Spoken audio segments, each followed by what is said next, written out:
All right, here we are at our 1986 HarborMaster. This is a 14 by 47 foot fiberglass hull, twin engine powered houseboat for sale.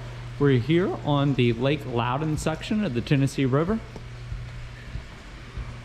If you're not familiar with the area, the Lake Loudoun section is going to be the part of the river that goes through Knoxville, Tennessee, and all the way up to downtown Knoxville, Tennessee. We're kind of towards the west end of Knoxville, where we're at today, and it should be worth noting that this covered slip here is transferable. If anybody does want to leave it right here where it's currently at, you would have the option to do so. And we're here for our video walkthrough tour as usual. You will find a direct link to this listing down in the video description, and that will take you to a page on our website, which is at yournewboat.com, and that's going to have all the full list of features and specifications, as well as the current asking price. Don't mention the asking prices in our video tours because sometimes they'll change up until the point where a listing is sold, but it is very easy to find. And like I said, for your convenience, down in that video description there's going to be a direct link. You can either click on it or copy and paste that into a new tab or window of your web browser. Take you right to the listing.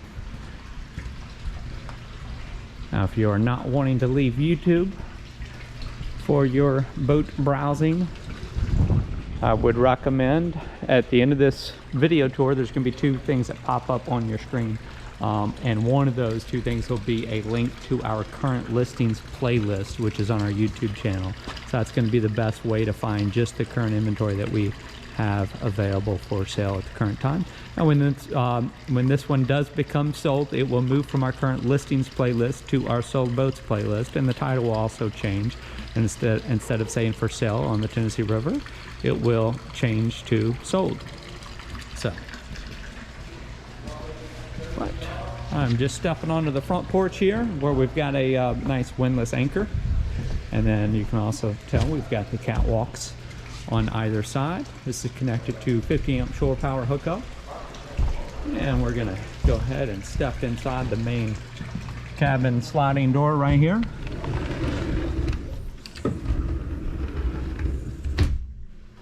All right.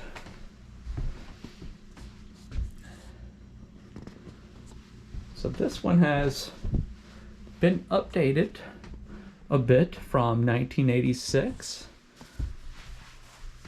I really like the feel in this one. You can kind of still feel some of that, maybe a little bit of a vintage feel, but also kind of mixed with a little bit of some nice updates. The lighting in throughout the boat really has all been updated. I think that brings a nice touch. You got some indirect light underneath this counter right here. And then of course we've also got a 40-inch LED HD television here in this main salon area. We've got two roof mount air conditioning units. Those are, I believe both of these are newer. The most recent one would be from about 2016. One of these is a 15,000 BTU unit, and the other is a 13,500 BTU unit. Now for heat, we've got two electric wall mount heaters. Those are about 1,500 watts a piece. There's actually three of those, but one of the three are not operational at the moment. And actually those can actually still be purchased, I think as easily on Amazon right now today, and those appear to be pretty much a plug and play. So but for now you've got about 3,000 watt capacity on your electric heat. So first thing, we'll stop here at our Helm station, spend some time here. We do have a VHF radio. We've got two of those. We've got an upper helm and a lower helm on this one, so dual helm with a Flybridge upstairs. We'll get to the Flybridge toward the end of the video tour.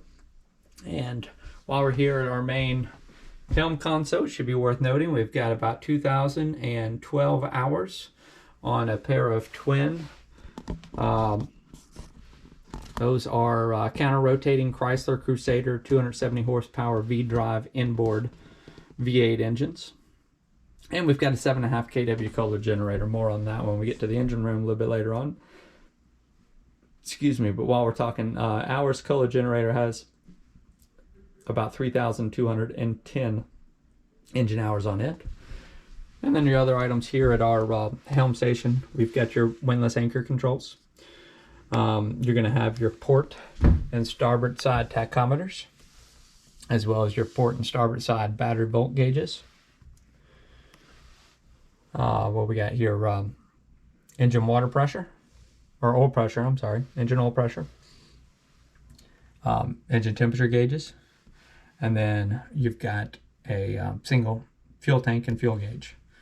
So it's also equipped with a Salon Fireboy fire suppression system, rudder angle indicator, and then we've got a, this would be a RPM synchronizer gauge,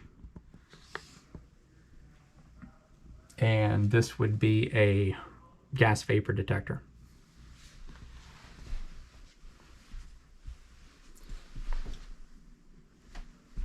We've got a Clarion AM FM CD auxiliary input stereo. This would be your transfer switch to go from shore power to your generator power.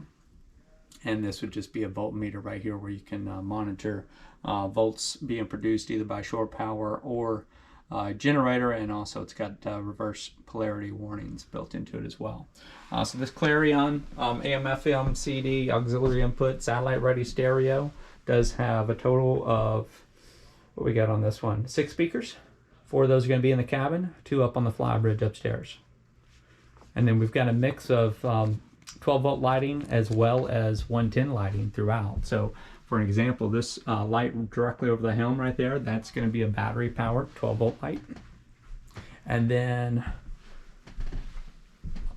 your light like this, and your I believe most of the wall, well, if it looks like a newer lighting fixture, it's going to be a 110 light. It's probably the easiest way to put it. So where I'm standing right now is about 6 feet 5 inches worth of cabin headroom. Now this does have a step down in it. So we've got 3 steps that go down to your galley, and we've got a full head, and master stateroom is all down on this lower level. And once you get down there, you've got about a 6 foot 11 inch headroom clearance. But before we head that way, I want to point out our cuddy area.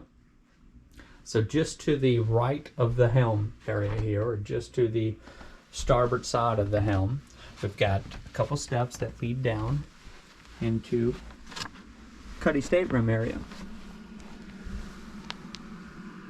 Now before we go too far into the cuddy stateroom area, I want to back up just a little bit, because before you enter that area, we've got a small little door right here, and we've got a half bath right here. We've got a head and a vanity sink, little medicine cabinet built in just overhead of the sink area. Nice updated backsplash, some updated tile flooring. So this is a marine head. This is equipped with an MSD pure sand system on here. We've got 2 heads, essentially 1.5 baths. There is a waste holding tank, but here with the vessel here on the Tennessee River, you've got a pure sand waste treatment system. You'll hear that referred to as an MSD system. The MSD stands for Marine Sanitation Device. So a nice little stainless sink, updated countertop as well as the backsplash.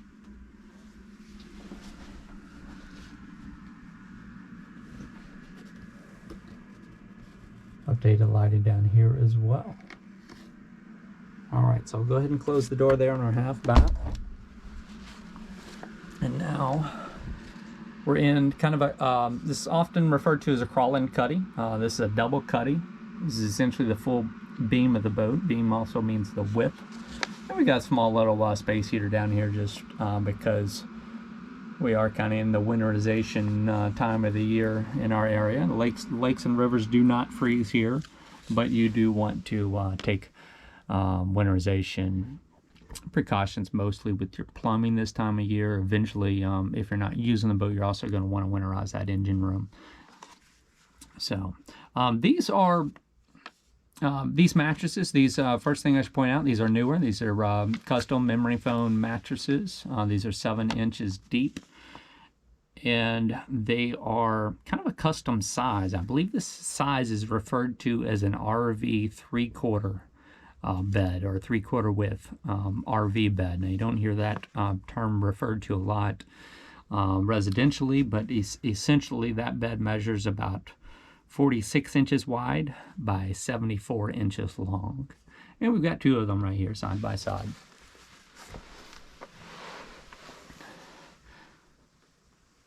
So also here we've got a little utility closet right here. This is where your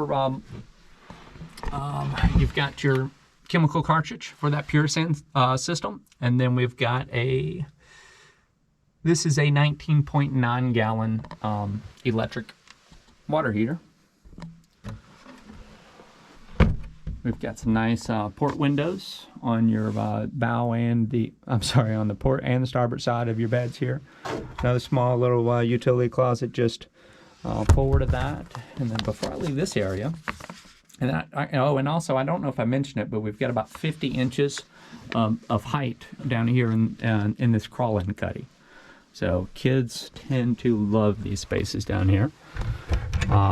So I just want to show you, we've got an access hatch right here. Now that's our galley. That's where we're heading to next. Okay, I just wanted to open that so you would see. I'm not going to go out that way. Kids love going in and out that way. But also because your air conditioning comes from the ceiling in here, having the 2 entryways just for purpose of getting air circulated down here is very helpful. A lot of people are going to put a box fan in this entryway to either blow into or blow out of. And that way they kind of draw in some of that cool air down through here. And then of course during the wintertime, this little space heater that they've got down here works wonders. So, all right, I'm going to go back over to where I entered that Cuddy stateroom at, back up here on the salon level. Now, should also point out there are going to be some exclusions in some of the items that you'll see in the video tour. Those are always, whenever you come to see a boat in person, those are always items we kind of go over and make sure everybody knows what is included, what's excluded. So, all right, so now just step down into the galley level. And you can see we've got a little staircase here, and then that was that little entryway down into that double cuddy right here. So you need to wake the kids up in the morning. You've got your little door right there. You can pop your head in, get them out of bed, and then we've also got some really nice storage into your galley area as well. Got a couple wake surfboards in this closet. I believe another one in this one. And oops. And we've got a small little radiator style electric heater in here right now, again just because of the current time of year. And then again, that's where we got some of that newer updated lighting in here as well. Back up just a little bit so you can kind of take all that in at once. And then I'm going to turn and show you our galley area right here. That's over here on the starboard side. So several things going on over here. You've got that 40-inch LED HD television, a little storage cabinet integrated that it sits on top of. We've got a little kind of a custom little waste basket area kind of integrated into those steps. I believe there's some additional storage under those bottom 2 steps that kind of slides out. And of course you've got your cabinets. We do have a galley made electric 3-burner oven and 3-burner range top. And we've got an over the range microwave, little stainless sink. And then this is going to be your hot water heater switch right here. And that's on a light so that you can see when that is on. When you're on a boat, there's a couple things that you do a little bit differently. And one of those, most importantly, the biggest thing is turning your water on and off when you come and go. Especially if you use your dockside provided water or your marina water. You want to disconnect or shut off that water that's coming to the boat. Some people are just going to call that their city water, but it's basically the water that's being provided by the marina. If you do maintain a connection and use your dock water when you're at the boat and you're in the slip, you do want to make sure you shut that water off when you come and go. So kind of you get in the habit of either turning on your water pump or turning on your city water connection whenever you come to the boat. And then the other thing you will do is turn on that hot water heater. And they put that glow switch there intentionally so that when you're leaving, you'll remember to turn that off. When you also turn off your either your water pump if you're using your onboard water, or disconnect your dock water, marina provided water. Speaking of your onboard water pump, you've got a estimated 50-gallon freshwater tank on this one.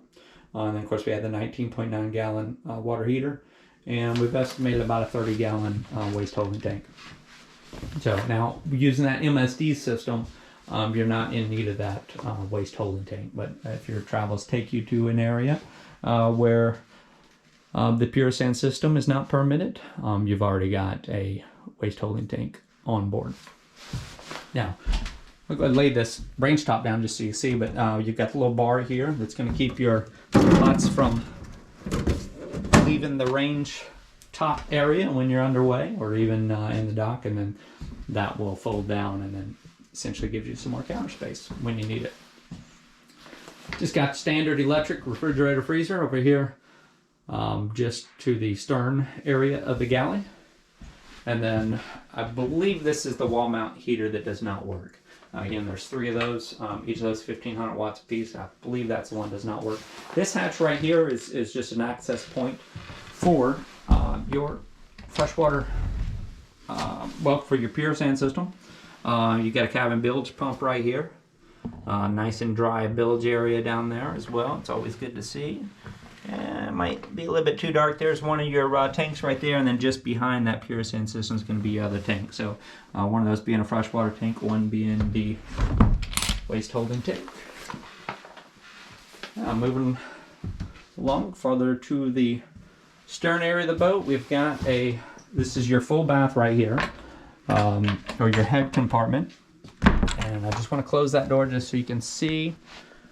You've got the option to access this head compartment from either the galley area or the master bedroom area. And here we've got a rare tan head.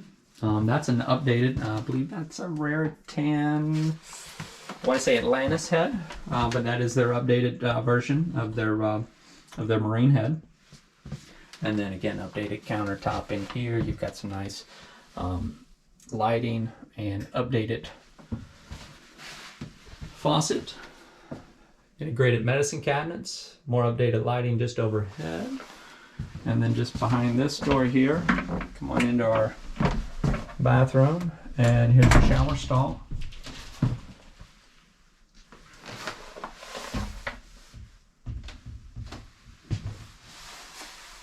It's actually kind of a roomy shower stall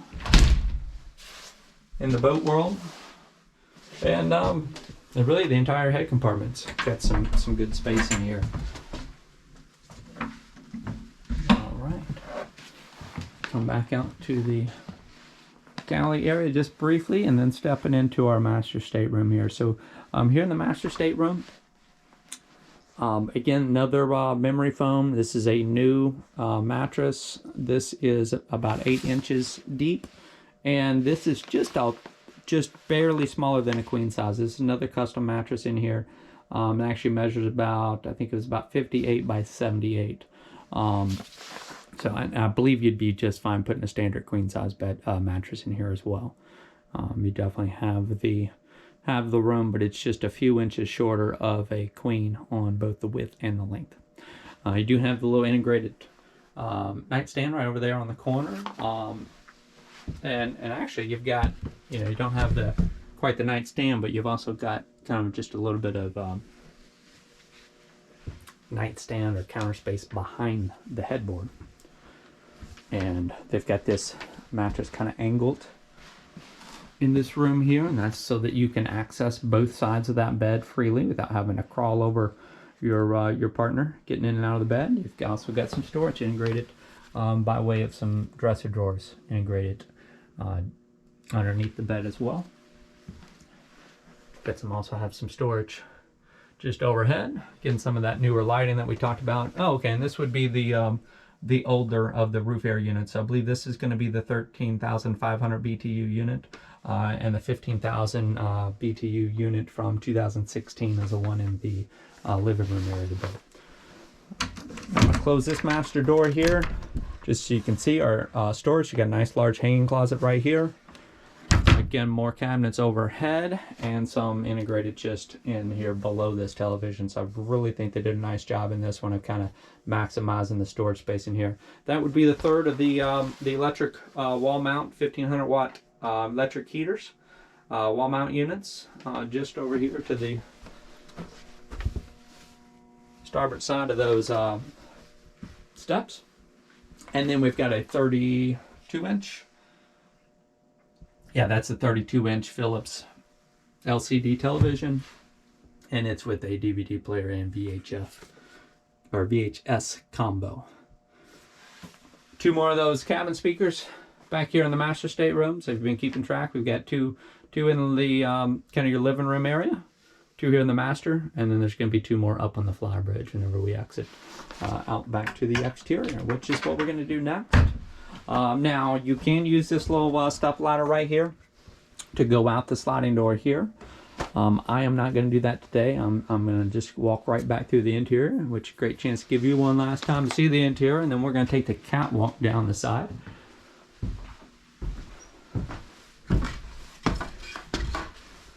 Alright, back up to that main level.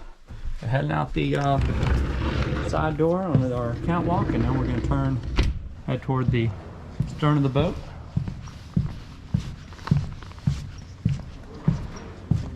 And I'm going to go ahead and raise our engine hatch here.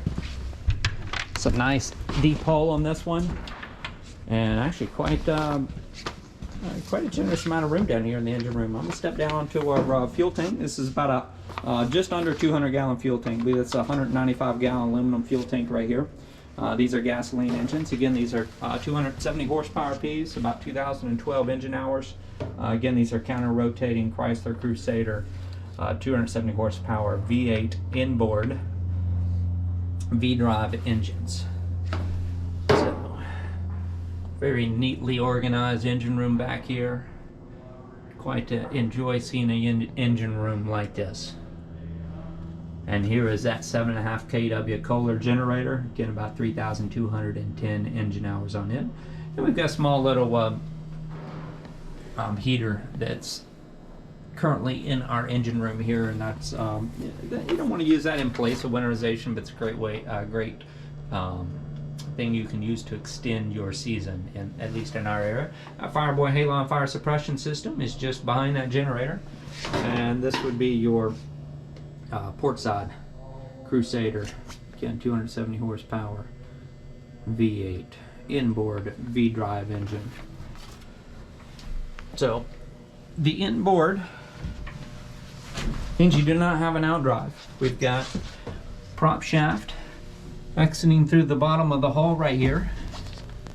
Okay, that's what you see right there. And then your transmission is a I believe that is a velvet drive, V-drive transmission. They call it a V-drive just simply because of the shape it makes. So you've got your shaft coming out your engine, and then it's actually making a V in there and then going out the bottom of the hull. This is essentially the what is used in today's wakeboard and wake surf boats. They utilize the V-drive setup so that they can keep their power, their weight of their engines in the back portion of the boat, which helps them out when it comes to building a larger wake for surfing. This is, but this being a fiberglass hull, it can plane. Essentially, that's what it was designed for, to be able to plane and kind of run these up at speed. And back in the mid-'80s, gas was a lot cheaper than it is today. So, you know, while these boats, Gibsons and HarborMasters, are capable of actually planing and running down the lake at speed, most people are going to kind of putt around with in these and you know, almost drive them like they would a standard, like typical aluminum hull displacement hull houseboat. but these are planing hulls, so this can you know, run with speed down the lake. Now right here, this would be your rare 10 ring converter.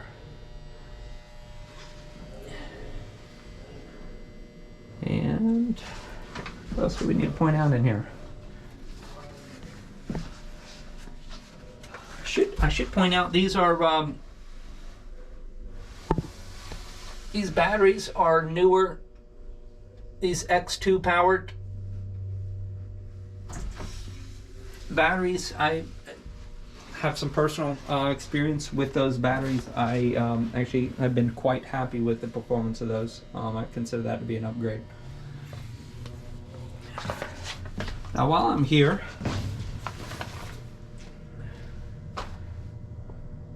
I do want to spend a few more extra minutes with you here. This port side engine. One of these motor mounts has a little bit of play in here, and I forget which one it was. I think it was this one right here. If you intend to use this boat as more of a planing hull boat, and you intend to run this with speed and do more than just putt around, you're probably going to want to have this motor mount area repaired. And I believe the recommended repair for this was actually kind of make a cap for this this stringer here where your motor mounts are supported on. Actually make a metal cap that would go over top of this, and then and secure that to the stringer, and then attach that to the motor mount. And I think they were going to do that for covering both parts of the motor mount right here, or covering both of these motor mounts on this side of this engine. I believe that's where that repair was going to take place at. So just want to call that out to our potential buyers.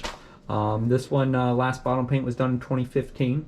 So this one does need to come out of the water soon and have that bottom paint reapplied.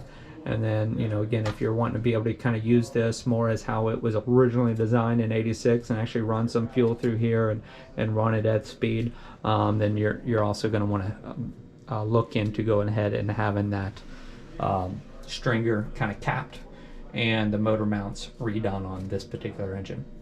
Now the other side does not need it. Other side, the mounts did not have any play in them, but you know, it might also be consideration to go ahead and beef that side up while you're doing it as well.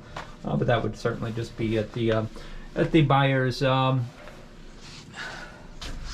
really at the buyer's discretion, whether or not, you know, on how their intended use of the boat was going to be.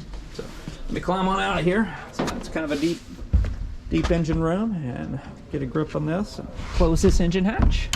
I do have a small little stainless gas grill back here that's going to be staying. A lot of the exterior patio furniture back here is not going to be included. There were a few pieces of furniture on the interior that were not included as well. We've got a nice little integrated swim platform with a swim boarding ladder.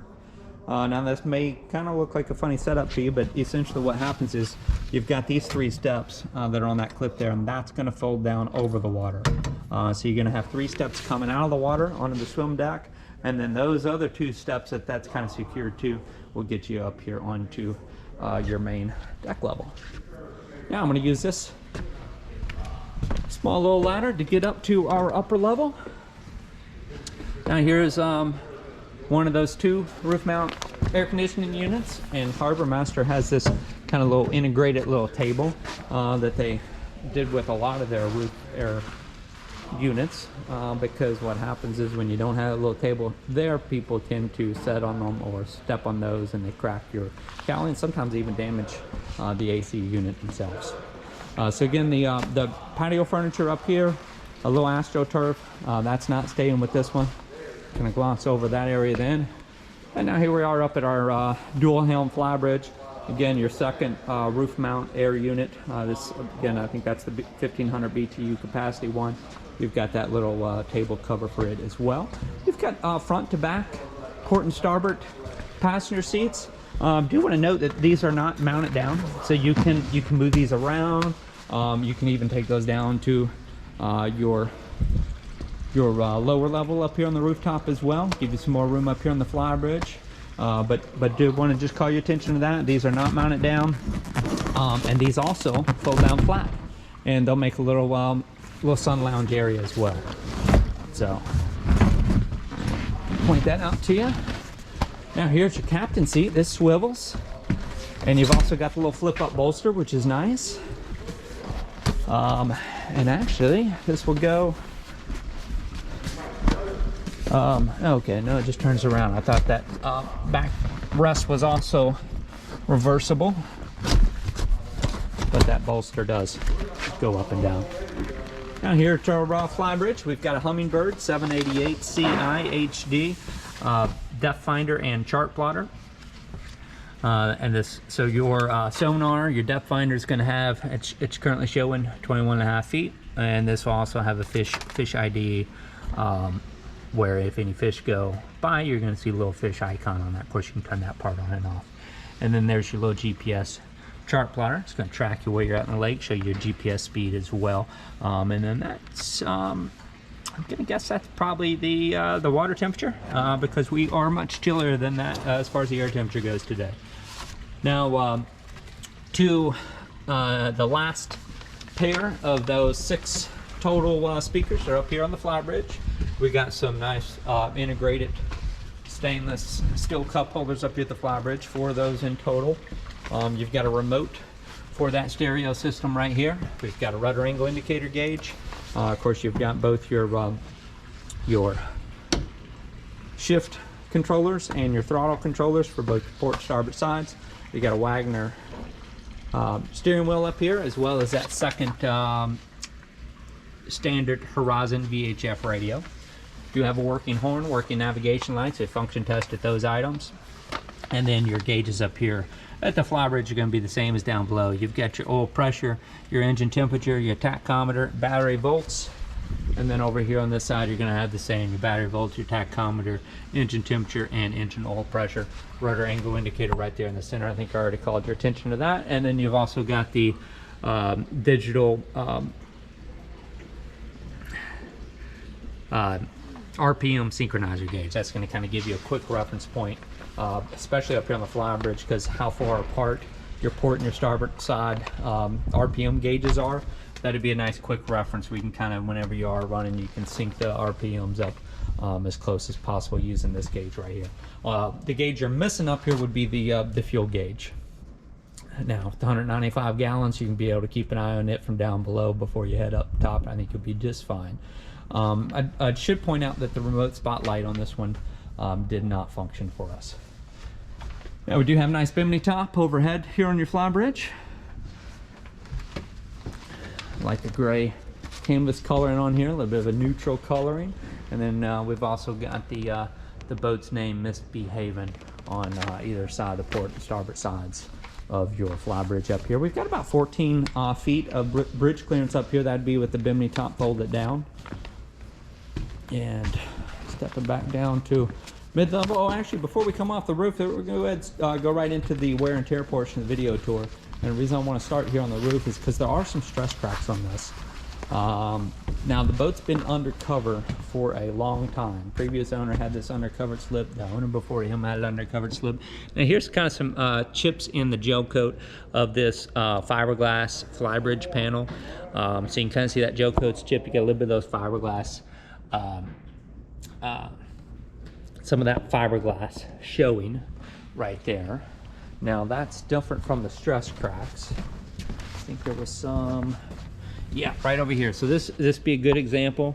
We've got a little bit of stress cracks in that fiberglass. Now, this is not connected to the boat. This is just secured to the roof of the boat.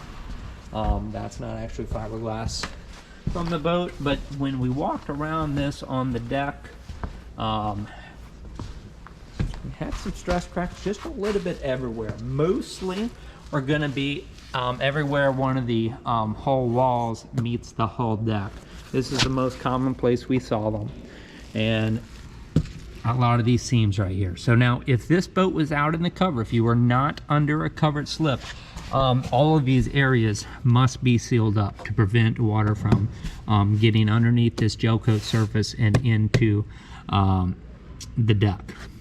Now, with it undercover, it can be more of a cosmetic issue and not as critical. But again, if you are not under a covered slip, these should at least be sealed up. Now you can re-gel coat them and make it look like factory new again, or you can simply seal them up with a good, maybe a 3M 4200 would be a really good, almost like a caulking, but it's going to be more of a sealant. It's going to seal those cracks up and prevent any moisture from getting in. So right over here near this corner and near a few of these rail feet, not all of them, but a few of these rail feet do have them. And then I'm going to go back down this ladder. Now we're going to do kind of a full walk around the exterior. And I'm going to start here near this rear ladder. All right, so again, we got stress cracks here. We're going to have some on the engine hatch.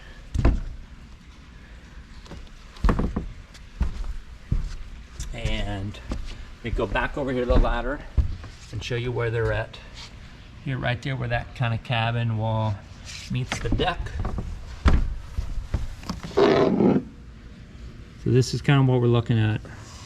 Just calling your attention to these stress cracks so you can make your informed buying decision. Again, if you're leaving this right here where it's at, taking advantage of this covered slip convenient to West Knoxville, Tennessee, then these are not as big of a deal right here. Now this, I believe this is the only spot I've seen with some standing water on here. This could have been condensation, but this would be a good example if you had any areas where water was standing over top one of these stress cracks. That's where you're going to want to seal that up. Don't see any right there where that water actually is now. But over here to the side, you do have it. A little bit of a scratch down in the gel coat there. Otherwise, we just got those same stress cracks kind of continuing along. Right there at that kind of the hull to, or not the hull, but that's kind of the wall to deck joint. We've got that little curve in there. And unfortunately, that was just one of the kind of design flaws with HarborMaster here. So getting up here near the bow area, I'm going to pull back just a minute here and show you your wall sides. Now we got 4 little screw holes right here. This is where the little HarborMaster logo goes. So that's what those are from. And then a few stress cracks right here where that top piece of your roof kind of joins up with your cabin wall. And got some nice shine on here. The boat has had good care. I mean, it shows inside and out. Let me go back up here to the front porch. We'll continue walking around. There's a little chip right there on the deck right there. Otherwise, kind of these stress cracks are going to continue. Not so much here in the center, but when we get back over here on the other side, we got them again. There's one right there. Almost had a little shadow kind of hiding that one. Now I'm going to come up here. We've got a few areas of kind of just some cracking in the gel coat here. And this is probably just where the they let the waxing kind of get neglected for a few years, and you could have had maybe some sun beating through well, just like how we're in a covered slip right now, but the sun's kind of coming in towards the end of the day and hitting that area right there. Boat has been nice and detailed right now. Nice shine to it. Another small little that's more of a scratch into the gel coat than a stress crack itself. This would be a little stress crack area right there. Something's hit that at one time or another.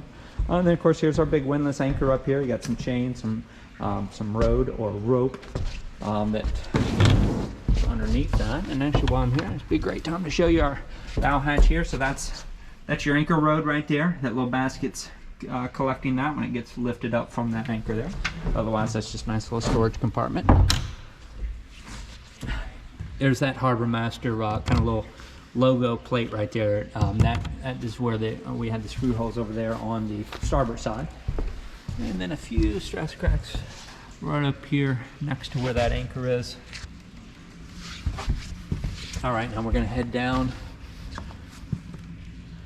our port side. Actually, I'm going to do the first one here up top, and we'll come back and we'll do the wall edge again. So we've got a few more of these kind of stress cracks up here in the cabin wall. And here's one's kind of going down all the way to where your 50 amp shore power plug's coming into the boat. And then we've got that kind of in these in our window corners as well. A little bit of stress cracking in there.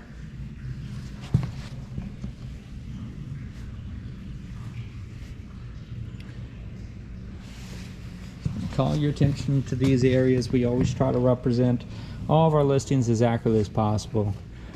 You can only tell so much through the photographs. We like to try to use our video tours to really show you how it's going to look in person, so that there's no surprises when you do make the trip to see it in person. Kind of got that going on along here. My guess is that this was once in a slip, maybe where this port side was really getting maybe the late afternoon sun, and that's why you've got some of that seems to be a little bit more prevalent on the port side. Can't quite tell if that was just a water streak or a stress crack. It does look to be a little bit of a stress crack, or maybe one kind of starting there, another one kind of coming along right in here. And there is kind of a little bit of a difference in the shine here. There was probably some oxidation in here at one time that they really did some buffing on and got it to shine again, but you've got a little bit of a difference in the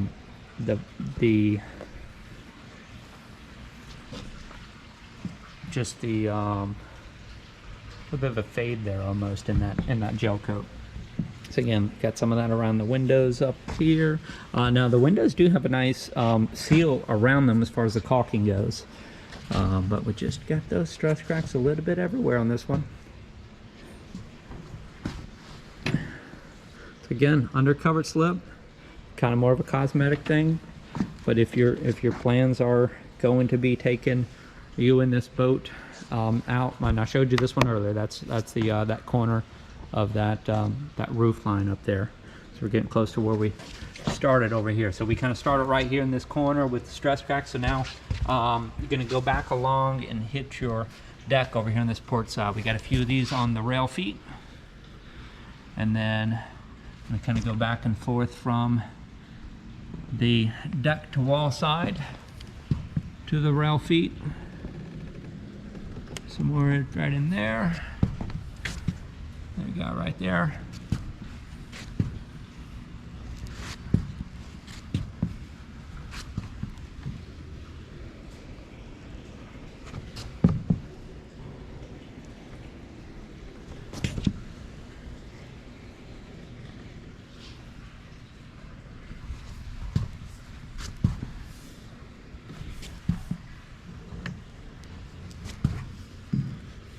So we're starting to wrap up here. It's been another good time to remind you that direct link to the video in the video description is going to be a direct link to this listing at our website.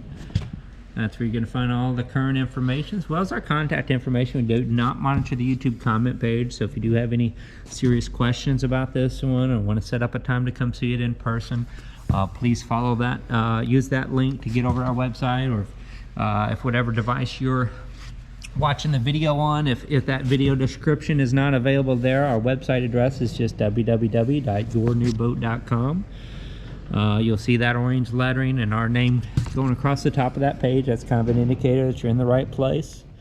When you do make it there, you're going to want to look for that Find Your New Boat button in the left hand side of the page, or top left corner of that page. So this can be where your dock water is going to come in. They've completely disconnected here. Shut that off. That is good practice right there, because that's that connection you do not want to leave on. So again, if you do just happen to click right on over to our website, yournewboat.com, look for that Find Your New Boat button in the top left hand corner. When you hit that, it shows all of our inventory. It's all in the order of price. So all you gotta do is scroll down until you get to the 1986 HarborMaster 14x47. Again, fiberglass hull, houseboat for sale here on the Lake Loudoun portion of the Tennessee River. Little cracks in that gel coat just below where that water is draining, and that's put a little bit of a wear in some of that vinyl striping as well as the top edge of that bottom paint. Just kind of show you that that hull line just below your rub rail there. Here's that swim platform. You got the name going across the back. Now I also should point out these guys right here, this is like generation 1 of those kind of LED exterior rope lights, you might call it. Those are kind of an adhesive back, and we've got some of those also that are around your front roof area right here. And I should point out that those are no longer working. Again, those were kind of the generation 1 of those LED lights that you pretty much find on all kinds of boats nowadays, and lots of aftermarket ones available. That was an aftermarket one, but again, kind of a generation 1, and those no longer are functional. Now, just below your bow edge right here, we got a few little marks in the fiberglass right there. You're well up above the water line, so really no major concern there, but it is there. You know, this is a 1986 model boat, so it's seen a lot. A few more of those marks just kind of at that edge of that hull side right there. And we'll walk down this side as well. You can also kind of see you got a few little marks in that vinyl stripe just above that water line there. That'd be one of those Cuddy windows right there. And going on back, maybe a little fender mark right in there, a little bit of black up, just above that vinyl stripe right there down near the water line. And I believe that's it. So that has been a very thorough, in-depth look at this 1986 HarborMaster 14 by 47 foot fiberglass hull houseboat for sale again here on the Tennessee River. You know, West Knoxville, Tennessee. Slip can transfer. It means if you want to keep it right here, you'll have the option to do so. Otherwise, this is a navigable waterway. If you're wanting to have this taken somewhere else, that would be an option as well. That nameplate has also been pulled off here on this port side as well, but that little HarborMaster logo is what would have gone there, and both the that's up here in the bow area. That would be on either side. So it's going to start to wrap things up for this one. Again, please reach out to us through the website if you've got any serious questions, want to submit an offer, schedule time to come see it in person, anything like that you'll want to do through our website. And that's where you'll be able to reach out to us by phone, by text, or by email. We do like to remind you, if you send us an email, you have not gotten an email reply within 1 business day, check your spam folder. We're usually very quick about getting our replies back out to customers. If it's during a business day, you're probably going to have a reply in as little as 6 hours, sometimes even less than that. So if you have sent us an email and you have not gotten a reply back within a business day, check that spam folder. For whatever reason, our replies tend to end up there quite a bit.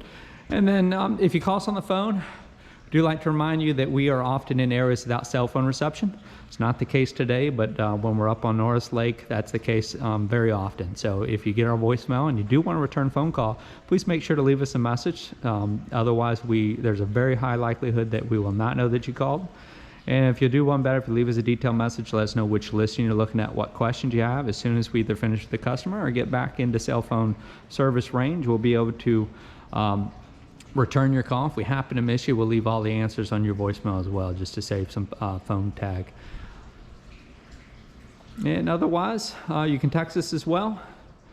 And again, that's going to do it for this one. Now, the two things that are popping up in the top left and right hand corners of your screen, top left hand corner is going to be a shortcut to go to our current listings playlist on YouTube, and the top right hand corner will be to subscribe to our YouTube channel. If you haven't already, that is the best way to get notified of new listings as they come available in our area. So I thank you again for joining us. Again, this is the 1986 HarborMaster 14 by 47 foot fiberglass hull houseboat for sale here on the Lake Loudoun section of the Tennessee River. I thank you again for joining us.